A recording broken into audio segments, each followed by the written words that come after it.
ازيكم يا حبايبي، عاملين ايه؟ وحشتوني. هعمل لكم النهارده رز بطريقه صحيحه وطريقه بلدي خالص، ماشي على اصول. اول حاجه هتجيبي الرز، هتعيريه كده في الصينيه عشان تعرفي قبل ما تغسليه. هتعيريه كده في الصينيه عشان تشوفي الحجم اللي انت تعرفي يعني الرز يبقى كويس، ما يبقاش كتير قوي، يبقى مكبوس، ما يبقى نايم وايه، وما يطرش منك، يبقى حلو يعني كده في الصينيه. هتعيريه كده في الصينيه بنفس الطريقه دي كده، وتسيبي فارغ شويه على قد اللبن والسمنه، تمام. وهترجعيه تاني وتروحي تغسليه على الحوض بنفس الطريقه دي، وتشطفي الصينيه تاني وايه. وهرجع لكم تاني. ورجعت لكم تاني اهو يا حبايبي. بعد ما غسلت الرز زي ما انتم شايفينه كده ونضفته تمام وصفيته، وغليت اللبن، غليته على النار، تمام. هتحطي الملح في الايه، في اللبن، لازم يكون مغلي، تمام. وتقلبي كده معلقه ملح، قلبيه. وهنحط السمنه كده زي ما انتم شايفين، قطعوها كده كده. لو انتوا بقى بتحبوها بسمنه كتير ماشي حطوا، بتحبوها بسمنه قليله حطوا زي ما انتوا براحتكم، بس احنا عن نفسنا بنحبوها بسمنه كتير، ماشي زي ما انتوا شايفين كده.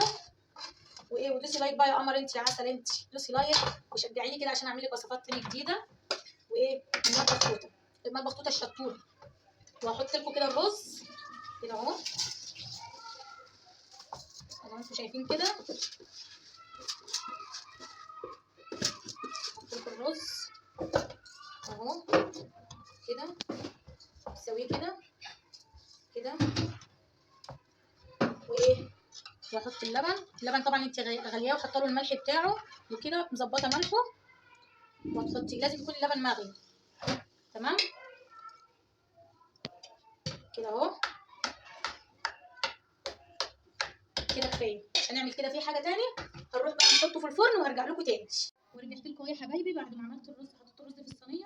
اقول لكم دلوقتي طيبوا الرز ازاي بطريقه بلدي. احنا جايبه الحله دي، جايباها اللي انا ايه اطيب فيها الرز المعمر زي الفرن كده، تمام. ولعت النار وصل كده زي ما انتم شايفين، واحط كده اهي. انا كنت مسخناها بس قبل ما اجي اكمل لكم اصور، تمام. واحط لكم الحله ايه تسخن، سيبها تسخن، وتحطي الحله، تحطي صينيه الرز كده، تمام.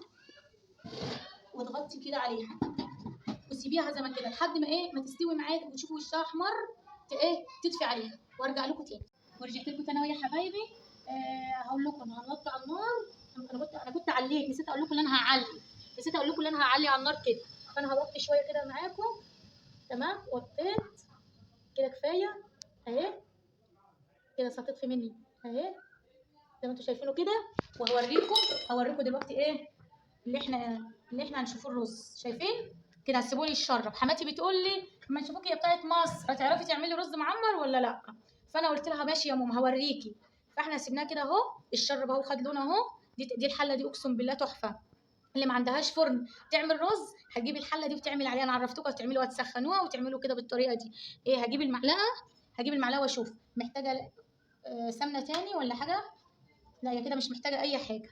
هغطيها تاني واسيبها بقى والشاي يحمر. انا حطيت عليها النار اهي، واسيبها والشاي يحمر وارجع لكم تاني. اهو كده يا حبايبي اهو هدي.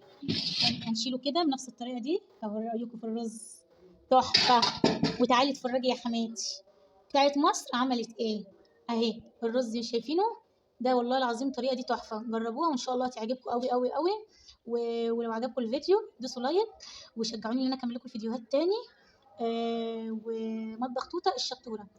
خليكم معايا، هتشوفوا حاجات جديده واول مره تنعمل في مطبخ توته.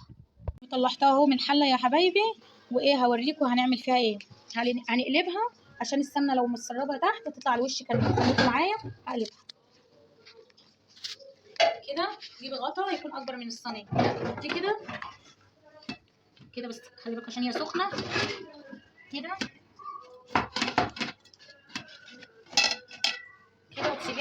وتسيبيها كده لحد طبعا السمنه اللي في القعر اللي احنا حاطينها هتنزل تحت. والوش لو ناشف هيطريه، السخونيه هتطريها بنفس الطريقه دي، تمام. لو عجبكم بقى شجعوني ان انا اكمل الفيديوهات.